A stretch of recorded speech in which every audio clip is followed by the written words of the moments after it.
This is the first of a series of podcasts which will take you through model answers and show you how to answer the questions on the impact of war on Britain paper. The first question is the focus of this podcast, which is the inference question. It's question 1, the inference question. I'm using an example here. What can you learn from source A about the effects of the Blitz on life in London?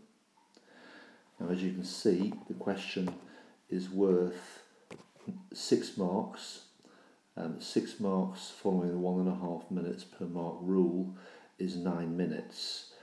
In actual fact, my guidance on this one would be for this question only, try to answer it in 6 minutes. It is a very, very straightforward question, and you can quite easily access all the marks as long as you follow the simple writing frame that I'm going to take you through now. So you look at the source in a minute. I'll show you the source and I'll show you how you can actually do this. But just learn the writing frame by heart. The first sentence sum up the provenance. In other words, if, for example, it is a photograph taken in 1940, just simply in the first sentence say, source A is a photograph taken in 1940. Try in the sentence to show some knowledge, sorry about the spelling mistake there, try to show some knowledge of the context. So, for example, with this question, the question is about what are the effects of the Blitz in London. You can simply say that the Blitz was German bombing in the first half of World War II. And just saying World War II shows knowledge, of course, because it's not apparent from the question that it's actually about World War II. So just a little bit of knowledge, but on the whole, remember with the inference question that it's not testing your own knowledge, it's testing the skills. So the first sentence is just simply setting up your answer. Then quickly get into the remaining sentences. Okay, and I'll show you a model answer in a moment. So what do you do in the remaining sentences? Explain an inference using 2 sentences. Okay, 2 sentences. So source A suggests that would be your first sentence. So the first sentence makes the inference. So source A suggests that. Now, in the course of the answer, try to make 2 or 3 different inferences. So in your second inference, try to vary the language a little bit. So you could say, it infers that, for example. Okay. So your first sentence, source A suggests that, or infers that. Now, an inference is reading between the lines. It's not describing what you can see, it's describing what the source suggests might be the case. Okay. Once you've written that sentence, then write a second sentence that links to the first sentence, backing up your inference with evidence from the source. And begin that sentence by saying, for example, the source says, or for example, the source shows, or for example, in the source you can see that. Okay, so the second sentence is describing what you can see or what you are reading in the source, whereas the first sentence is digging beneath it and writing down what it suggests. Now, the best way to explain this is to look at an example. So here we have a source A. It is a photograph taken in London in October 1940. Now, if I pull back a little bit, and this is just simply a way of illustrating the point. There's the question underneath the source, and your first sentence, sentence 1, the inference. Okay, well, you look at the picture, and the inference, the picture suggests that public transport was hazardous. Okay, why does it suggest that? Sentence 2, look at the evidence, describe what the source shows, or if it was a written source, describe what the source, what does it say. And in this case, the evidence is a bus has fallen into a hole in the road. Okay, now the bus falling into a hole in the road, that is not an inference, that is simply describing what you see. It suggests that public transport was hazardous. That is the inference. So two sentences. Public transport was, it suggests that public transport was hazardous. For example, a bus has fallen in a hole in the road. Immediately with those two sentences, you've probably accessed 3 or 4 of the 6 marks just in those two sentences. Now the thing is, to get the full 6 marks, try to make 2 different inferences, or ideally, because you've got 6 minutes, try to make 3 different inferences and really show the examiner that you have actually made 2 or 3 differences.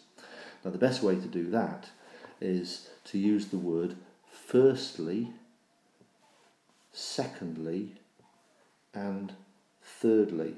Okay, there's thirdly there. So here we have a model answer. Just pull back a little bit so you can see it.